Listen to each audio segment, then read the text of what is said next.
Hello, everyone. Thank you for joining us again on Tamara Leigh's Trend On with my co-host, Brent Hamacheck. If you're new to the show, welcome. We have a very exciting show coming up today. So, Brent, how are you? I thought you were just going to skip right by me. I was going to wave my hands and say, I'm here. Nice to see you, Tamara. You look very nice today. So thank you. I decided to go with the beach background. So perfect. So you have the cocktail dress and the beach background. So we'll imagine you at some sort of fancy Malibu party or something like that. I've gone with the conventional basement background, which is really actually the only background I ever have. Although don't do a background check, because that's a whole different thing. Yes, so there we go, folks. We're starting off with our usual mad hat. Lost control of the show already. I think that was a record. That was the fastest it went from 0 to 60. But today's show is one of, I think will be one of my all-time favorite. I'm certainly honored to have our guest with us today, Juanita Broaddrick. And as most people know, she is the author of You Better Put Some Ice on That. And really was able to tell her story on a national scale with the Trump campaign, where he said, you know what, and the irony is the left is supposed to be the side of Me Too, right? And supporting women and the feminist movement. But President Trump is by far the most pro-woman, both in action and his words. And our guest today can affirm that. But first of all, let's bring her on. Juanita, thank you so much for joining us today. We really are truly honored to have you with us. Thank you, Tamara. It's so nice to be here. So nice to meet you. Yeah. It's good to be met at our age. Yeah. Of course, Tamara's 26 years younger than I am. Most people don't realize that. Yeah. I get younger for every inch I go back in the camera angle. So it works. It's a small world, meg world on Twitter. And so Juanita and I have been sort of in the same kind of Twitter conversation. Like if we were at a great big cocktail party, to use your reference, we would have been just in, I was in the kitchen and she was in the living room where all the action was. And now we finally had a chance to meet and bring her on the show. So Juanita, why don't you start with a little bit, just give us your background for those who don't know you. I can't imagine any of my audience doesn't, but it'd be nice to hear from you for a minute. Sure. Well, back when I was about 30 years old, I was a registered nurse and I opened and built my own nursing home. And after a couple of years after that, I had the misfortune of meeting Bill Clinton. At the time, I thought it was just great. And I worked in his campaign. I volunteered as a volunteer and would go around in the evenings and put up yard signs. And that was thrilling for my little 9-year-old son because he got to carry the hammer and hammer in all the yard signs wherever we put them. So that was it was my first experience at anything political. But I had seen Bill Clinton on the news and some of my friends said, we're going down to volunteer. You want to go with us? And I thought, well, I have so much going on and trying to keep my nursing home going. But I thought, that'd be fun. So that's how I met Bill Clinton. About a month after I began volunteering, his office called and said, Mr. Clinton's going to be in your area and he'd like to come by and visit your nursing home. And I said, oh, that's great. That's wonderful. So that's how I met Bill Clinton. My book, if you'll see on the very front, has a picture of myself. It have 2 of my residents on there, but we cropped one out just for space for the front of the book. But that picture was taken when he came to my nursing home. And it was an exciting time. Of course. And after the picture was taken, he comes over to me, starts asking me questions about the nursing home and how we were doing. And I said, well, we're not doing so well. The state reimbursement method was really a problem at that time. We were not receiving adequate funds for adequate care. And I began to tell him about this. And when I did, he sort of stopped me and he said, I thought it was strange, but he said, are you ever in Little Rock? And I said, yes.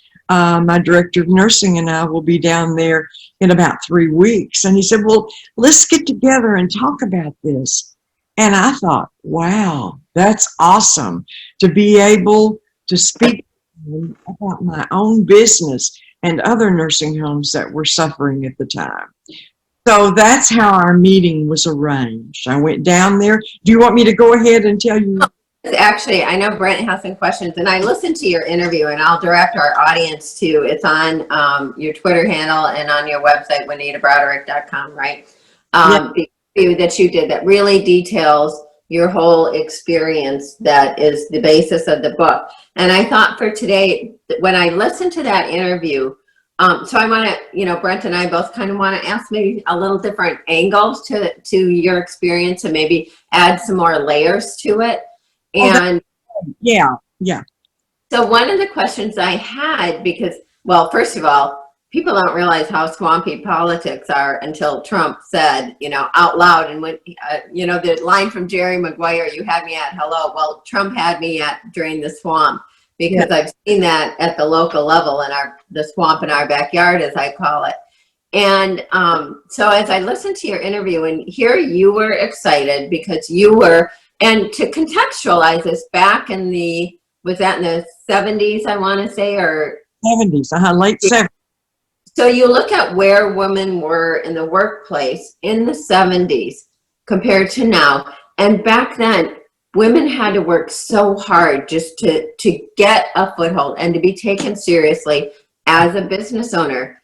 And I felt your excitement and optimism that here you were going to be able to meet someone who could really help you be successful with your business. Yes. And I often say, I don't know, I'm an intelligent woman who happens to be attractive, and I work hard at that, and I was blessed with some good genes.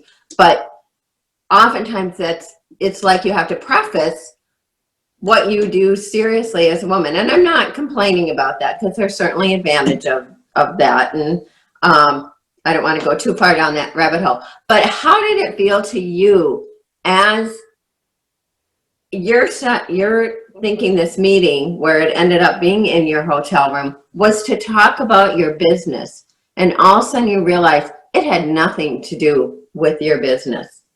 It was absolute. It drained me. I couldn't believe it. I had worked for a couple of nights getting all my information together to show him what it takes to take care of a patient adequately versus what the reimbursement method was. And, the way he ended up in my room was not my idea. We were supposed to meet in the coffee shop. And when he got there, he said, oh, it's so crowded down here and there's reporters. Can we please meet in your room? And listen, Tamara, I'll never forget the feeling that I had. It just sort of got me in the pit of my stomach. A man's coming to my room that I don't know. I don't know this man, and I'd never been alone in a hotel room with a man. But then there's you're fighting, what's going on inside of you, and you think, this is the Attorney General. It's going to be okay. But I still had a leery feeling. And especially when he showed up and I opened the door and he had on those dark sunglasses. But I was still firm in, I want to show him what's going on. Right. You're like carrying on, this is a business meeting and we're going to be professional. With everything. And then when it turned bad, I thought, my God, how did I not know? How did I not know? Was I that naive? I blame myself for so long afterwards. I think that's typical, but really when you see how he orchestrated events and very nonchalant, oh, it's crowded down here. Oh, there's press down here.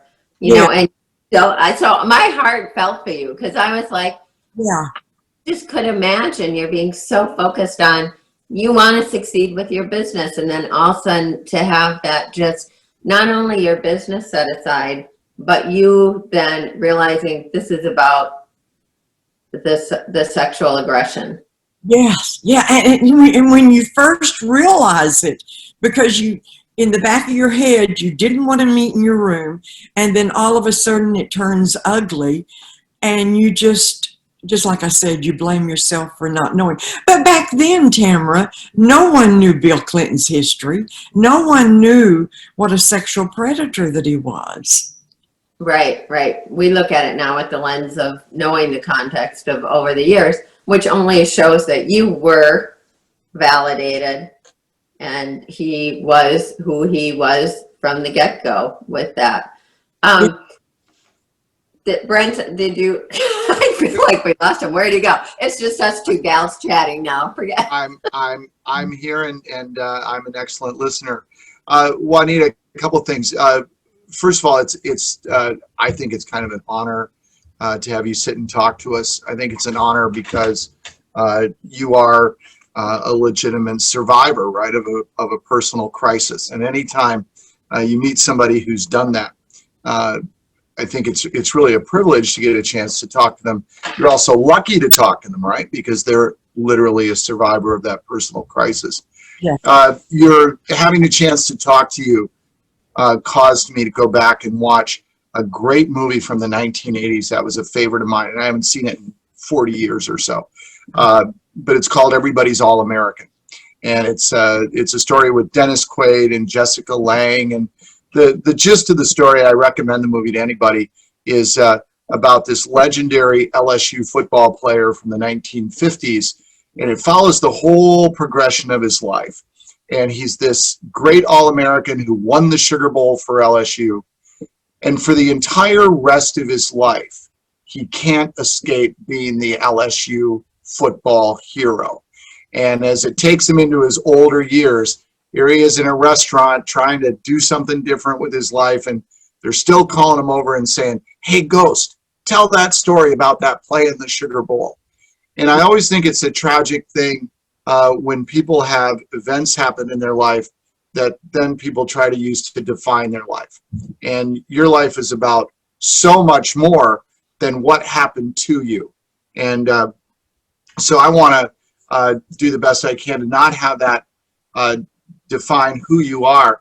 But I am interested, a nuance to that is how it changed how you view having gone through an event like that. Obviously, that was an inflection point to turn your life into mathematics in your life. How does that change you? How does it change a person? What was the impact on the trajectory of your life? It was in the beginning, after the rape, I was just like a wounded animal. And like I told Tamara, I just blamed myself. How did I not know? And it took me a long time to realize that that wasn't my fault. I had no way of knowing. It's like that woman that was sexually abused by Eric Schluterman, the Attorney General of New York, when she said, what can you do when your abuser is the highest law enforcement officer in your state? Well, I had one other thing that was bothering me too, and that's that he, as Attorney General, regulated my nursing homes. I mean, and I was already struggling. So I had no other alternative but to keep quiet. It was just such a battle within me. But what it did to me, Brent, was it made me work harder to forget. And that's what I did. I would, even sometimes I would wake up in the middle of the night with horrible panic attacks. And I would just tell my husband that I was going to the nursing home, that I had to go to the nursing home. I would go to the nursing home in the middle of the night and go to work and just try to do anything that I could. But it got me into such a work ethic that I was working sometimes 12, 14 hours a day to make my business a success. And then along comes another nursing home that I founded and opened for mentally retarded children who also had severe handicaps. So that was a joy in its own. But work work was my salvation. That makes sense. So many people you hear it's a common theme, right? You throw yourself into your work in order to get through something. So sometimes I wish I had work that I could throw myself into it. I'll work on that. So let's move the clock forward and talk about you today and your passions, interests, and commitments. You're still active in the world of social media. You have a vibrant voice.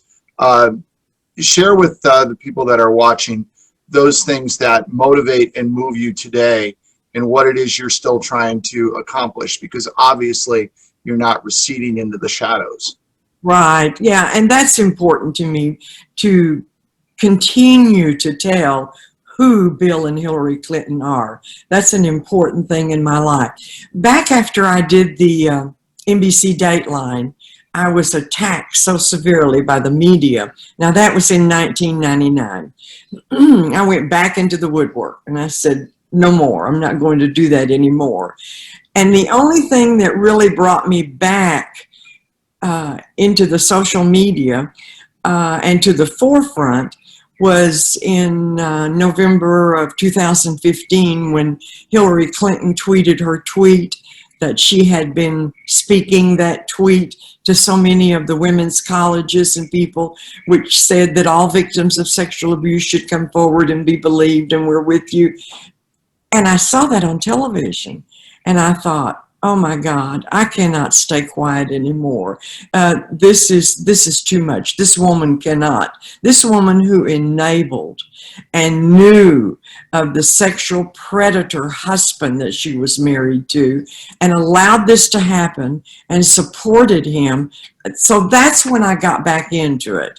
And that's when I made that tweet that I did yesterday on TV, when I saw him come back out about his act about violence against women. And I tweeted back in 2016 on January the 6th, I was 35 years old when Bill Clinton, the Arkansas Attorney General, raped me and Hillary tried to silence me. I'm now 73 and it never goes away. And you may or may not know the story of that, but I had been on Twitter but didn't know how to tweet. I had to come and show me how to tweet that, which I did. But I had no idea the power of Twitter and that it was worldwide and that it was instant. Mm-hmm. Phone ring off the wall as soon as I touched tweet. And it's not been the same since. And then, of course, I ended up at the second debate with Donald Trump, and he invited Kathleen Willey and Paula Jones and Kathy Shelton and myself. And that just raised me further in the public's attention. I thought that was an absolute great thing that Steve Bannon did when he invited us to that second debate. I was leery about going, but I thought, I'm going to do that. You know, this is a very public forum, and we need to remind people who Hillary Clinton is. Right. Hillary is married to. So that did that. And then so thrilled when President Trump won. I was one of those non-believers that I thought she was going to win. But after he won in the fashion that he did, I'm just a huge Trump supporter. I support him every day on Twitter, and I troll the Clintons because I want to be sure of what they're saying and doing. And it's just an important thing to me. I do every day. So if I could, Tamara, I know you have, I just want to follow up on something Juanita said, and then I'll be quiet again. When you talked about being brought to the debate and sitting there with that panel, and the reaction you've received, I'm curious what it's like. So you've been in the minds of many people. I mean, in my own mind, right? I see your courage and the fact that you're willing to come forward. And to me, that makes you a hero. And you're a hero in an interesting way. So somebody can be a hero and be looked at by the crowd because they ran into a fire and rescued someone. Someone can also be looked at favorably because they miraculously survived the fire. And so, and in your case, it is what you survived. It is what happened to you, right? And then you're here. And so you didn't choose to run into the fire and rescue somebody from the burning building, but you had that happen to you. And I'm just wondering what it's like to be you and to have so many people respect you and feel that way and sort of hold you up and say, look at her, when it's because of something that happened to you. I almost can't formulate that question because it's confusing. I'm just wondering what that's like. Well, it's also like back when I wrote my book, there were many people who wanted to publish my book, but they only wanted to know from the rape forward. They wanted to know nothing about my life. They wanted to write this with me and talk about the Clintons. And I said, no, you know, I'm more than that. Right. I'm more than that morning that Bill Clinton was in the room for 30 or 45 minutes. My life means more. My life has been interesting, and it's been a fabulous ride with all the things that I've experienced and done in helping the elderly and children. It's a very important part of my life. And it was very hard for me to sell my facilities back in 2008 because I had run them for almost 35 years. And it's such a huge part of my life.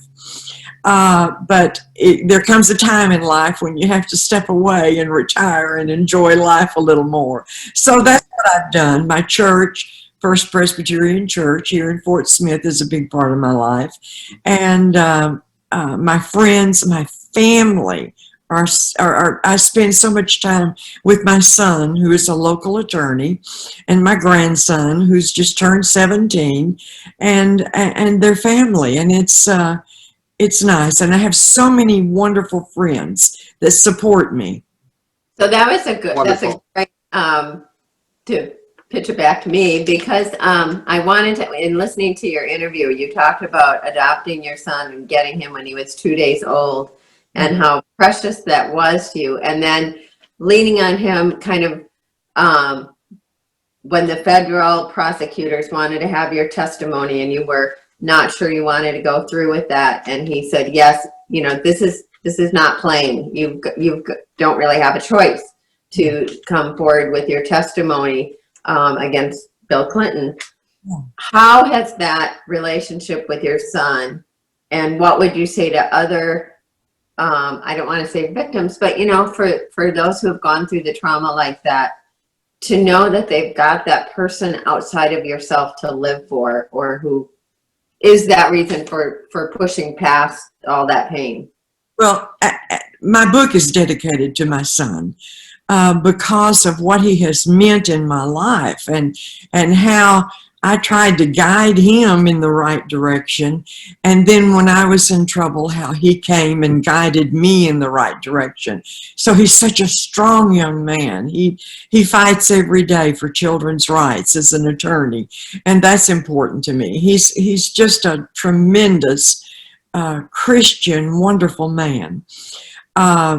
He went on Larry King. I don't know if they can see it on my website, but about a month and a half after my NBC Dateline, he went on the Larry King show to support me.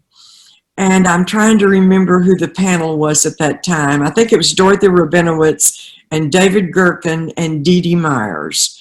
And after he spoke about me and what I went through and why he believed me and how hard it was on him when I told him about it, the panel was speechless. When Larry King came back to the panel, they were completely speechless.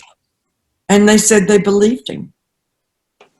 Wow, to get Larry King speechless is something. Right. Yeah, it was. It was. At least he didn't extend you an offer to marry him. Now, that's amazing. He was as a young man. I can remember kids coming to our house and said, oh, I need to talk to Kevin about something. In fact, he had always wanted to be a psychologist. until he went to, he graduated from USC in Los Angeles. And he went out there and he was able to monitor classes. And he went to a law class and I remember him calling me and saying, Mom, I know what I want to be. I want to be an attorney. So that was great. Okay. Juanita, I'm wondering, what is your thought today with regard to one of the more complex and contradictory, convoluted movements in this country, the whole hashtag Me Too thing? But just very briefly, back in 2019, I had been on the record as predicting that, yes, Joe Biden would run, and yes, Joe Biden would get his party's nomination. And there was a moment in time, it lasted for about 10 days, where I thought he wouldn't get the nomination. And that was when he first came out, and then he was attacked by a few women about different forms of sexual behavior. And I was fooled. I was fooled. And it lasted again for about 2 weeks because I thought, the movement's going to get him. But I overestimated the strength of it, and I underestimated just how sort of selective it is, right? Yes. And so I made a mistake. Again, it took about 2 weeks, and I came around and said, oh, okay, he's going to get through this. Yes, he'll win his party's nomination. I'm wondering what your thoughts are and how you see it, how you'd explain it. Bring clarity to my clouded mind. Well, to me, Me Too is dead. Me Too never supported the victims of Bill Clinton and many other people because it wasn't politically advantageous. It was just like back in 1999 when I came out on NBC Dateline. Now, and all of the other women's organizations had their foot in the door to President Clinton to get bills passed. And that's fine, because I'm for women's rights too, but I only go so far. And I got to thinking after Biden had fallen so far in the public that there's no way that Me Too will allow him to come and be the candidate. But they failed again, just like they did when Bill Clinton became the candidate for president. They failed again. Well, I think we saw the hypocrisy of it in no greater public demonstration than with the Kavanaugh hearings. And, how. Oh yeah, that was terrible. I was standing outside the Dirksen building. The Women for Trump had flown me there to be able to go into that meeting, but they wouldn't allow me to go in.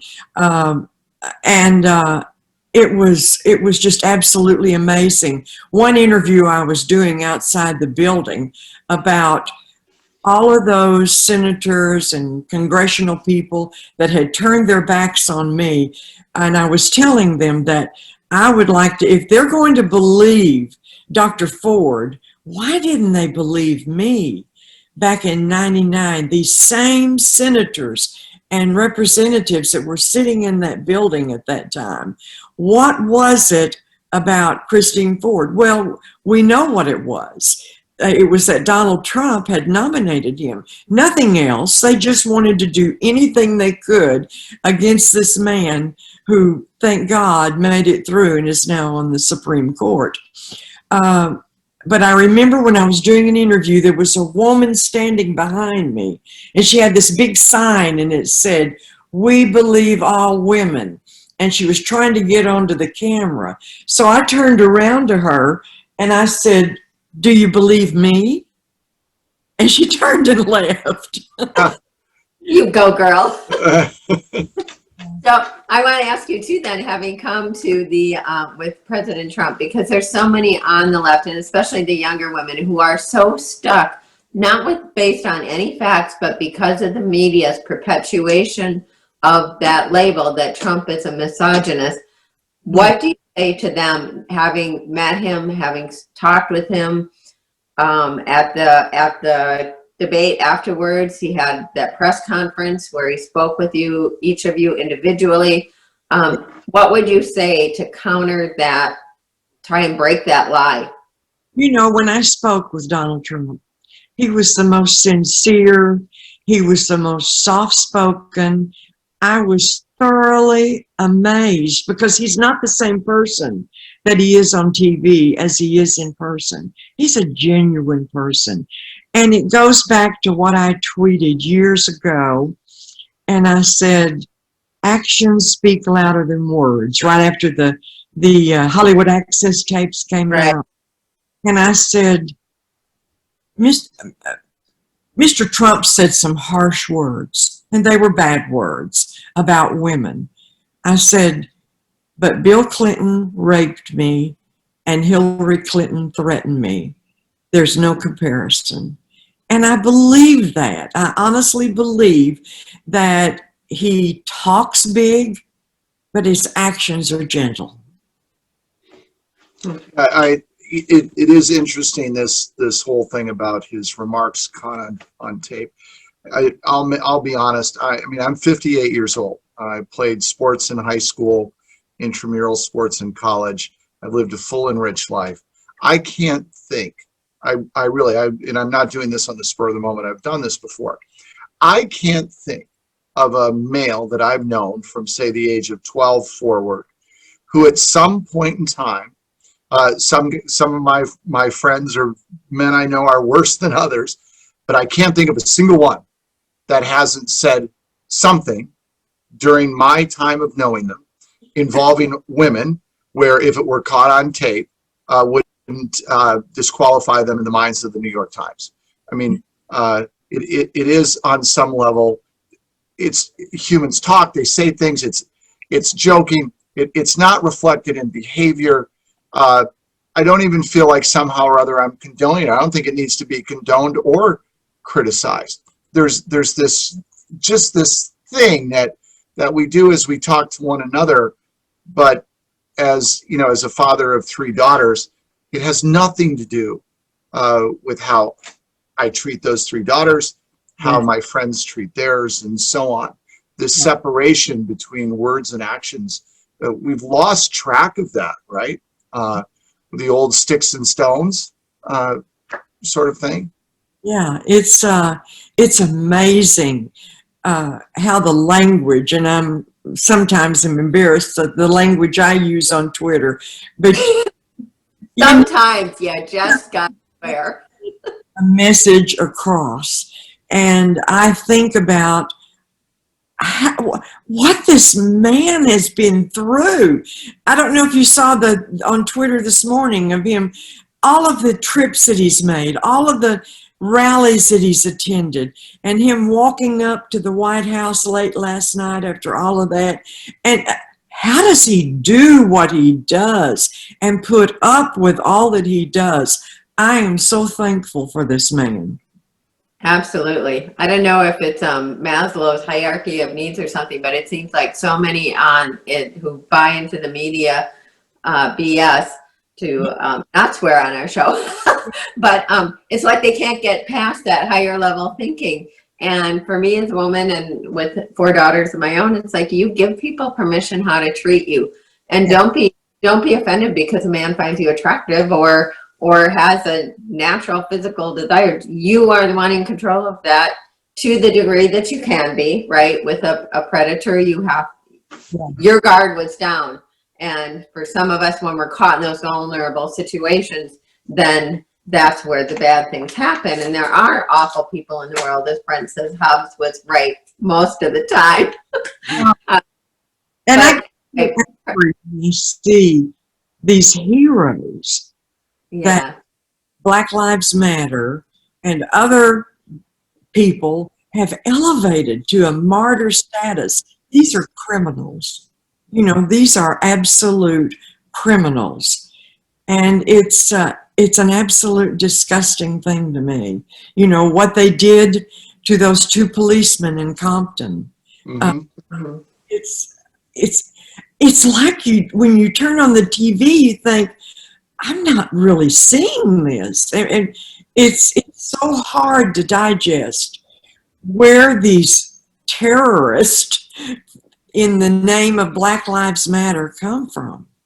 I'm hoping that they will be able to trace the money back to see who is funding all of this so we can do something about it. Well, in part, it's corporate America. It's Amazon and others who are making well-publicized donations. It's always the old expression about how the capitalists would sell the communists the rope, to hang them with. Well, selling them the rope is one thing, giving it to them is another. And at this point in time, we're actually giving them the rope. We're not even selling it. Right. Did you see where the sheriff of Compton came through and issued that statement to LeBron James, and he said that he wished that he would give to these two officers and to the fund to find the reward fund to find the predator that did this to them. And I don't think LeBron has still answered that. Well, look, let's say this very clearly. And I have another question for you, but LeBron James straight up is a racist. He is a bigoted, hateful racist. If he weren't an NBA basketball player blessed with God-given natural ability and physical gifts, he'd probably be spending his life asking people if they wanted paper or plastic. He's not highly intelligent. He's not thoughtful. He is filled with hate. He is very dishonest. He builds his brand through division. He is a monster. So, but I don't feel strongly about it. I'm curious. Can't believe. I just can't believe any of it. I never watched football. Thank goodness. It's terrible. I'm wondering. I've thought. I have 3 daughters, and one of the things that's always an interesting conversation, interesting in sort of a macabre way, is when you're talking to people about women who have been through what you experienced. There's sort of these 2 schools of thought. One is you have an obligation to come forward, report it to the police, stop that person from ever doing it again, right? So that's the one side. And the other side is stay out of the system. You'll be made a further victim. Your life will be put on trial. Find a way to put yourself together and move on. I think if I were on a debate team, I could make a compelling argument for both. I understand them both. I'm very interested in what your thought is about the answer to that question. Well, so many people ask me, why didn't you go to the police? Why didn't you go to an emergency room? There were no rape kits back when that happened to me. And I'm an RN, but I wouldn't have done it anyway. This man, they said, why don't you go to the police? He was the police. Right. Attorney General of my state. And like I said before, he regulated nursing homes. That's why it was so important to me to talk to him about nursing homes and the problems that we were having. It was a no-win situation for me. All I could do was be quiet. I was struggling anyway as a business owner. And there's many times later that I could have come through. And especially when he first ran for president and he apologized to me. I was down in Little Rock. I don't know if you know the story, at a nursing home meeting again, and someone comes to the door and says, you're wanted in the hallway. And I go out, my nurses follow along behind me, and I go out and I go down around the corner, and there stands Bill Clinton. And it shocks me. I hadn't seen him in 13 years, and there my abuser and rapist stands in front of me with 2 Arkansas policemen. And he rushes over to me and tries to take my hand and starts this profuse apology about what he did to me. And I just back up, and by that time I'm crying, and I just look at him and I say, you go to hell, and I walk off. And then my nurses say, what did he want? And I said, he apologized. Well, it wasn't but 2 or 3 weeks later that he announces that he's running for president. And here I sit thinking, how can this man run for president? I have to do something. And then about that time, here comes Jennifer Flowers and rumors about Paula Jones. And I see how these women, and then finally Kathleen Willey, they're destroyed. They're absolutely destroyed. My life is happy. And I just think I can't do it. I was not brave enough. And I never would have come forward, Brent, had it not been being forced out by the Paula Jones suit as Jane Doe number 5. I'm not brave. I'm not the one you could look to for coming out in a timely manner and being brave. I was forced out. But when I finally got out there, I stood my ground. Good for you. I think what it comes down to is in the power struggle like that, it's not so much a man versus a woman. It's the power holder versus the woman or the person who doesn't have the power. And that's how the swamp has become, the horrible swamp that it is, because how do you keep a check on someone who's empowered by law and by government to hold that authority over you? You have to make a decision of, do I want to live my life in peace, or do I want to further victimize myself by trying to win a battle I cannot win? Well, the way the story is. My husband at the time was completely adamant, and we were happy. And he said, you just can't come forward. So when I finally did come forward and went on NBC Dateline, our lives just went separate directions because he did not like being in the limelight, and I felt an obligation. So about 2 years after the Dateline interview, we did divorce because it was hard on him. It was extremely hard to be in the limelight. Did you ever That brings up a wonderful, I'm sorry, Tamara, please. No, I just want, real quick, did you ever think back then, like someday your story would find a way to be told where it would be from a position of strength, or at least with a basis of support behind you versus? I've never felt like I was a strong person. I always felt like I was forced out. And then after I lied in the Paula Jones deposition, I was so angry. There was 2 investigators that showed up on my front porch to say, we want you to come forward. And I said, no, not me. That's not me. I'm not that girl. You better find somebody else. And then to find out they'd recorded my conversation.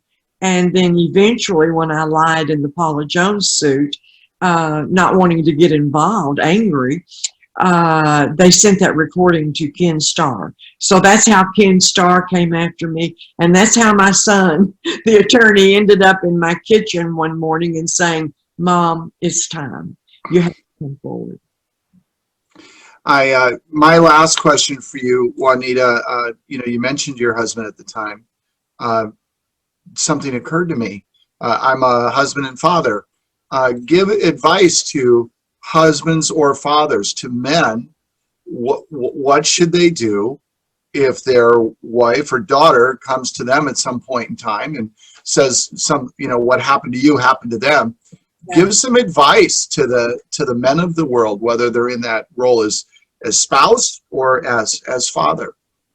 I think back, I lost my father in 1971, and so many times when I was thinking about my husband not wanting me to come forward, I think about, if my father was only here, he would have supported me, and I probably would have come forward sooner than I did. My father was such a strength in my life, and losing him was at the age that I did it was terrible. I lost my strength. I think the best thing they can do is support whatever the woman wants to do. I mean, if she wants to come forward, let her come forward, because you can see what it did to me. It ruined my marriage because he was not in support of this. And I think you just have to decide what's right and what's wrong. But I'm hoping that all the fathers and the husbands and the brothers and the sons will support these women. It's so important. I mean, they're the victim's strength. I would agree. I think it's understanding too, when you see someone who's been through a trauma or crisis, that they don't have that strength within them.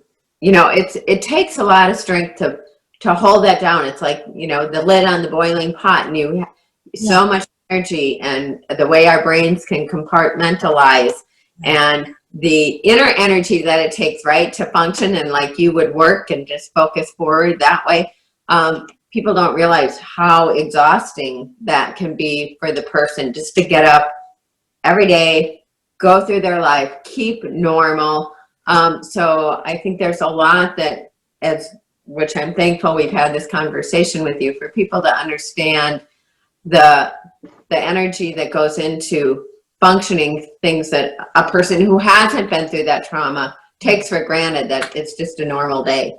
Yeah, to me, the most important, if a young woman, a middle-aged woman, or an older woman is raped, the most important thing that she can do is to get out of the situation, you know, as quick as she can, if that's at all possible. Just get out of the situation, but then start to document anything that she can remember.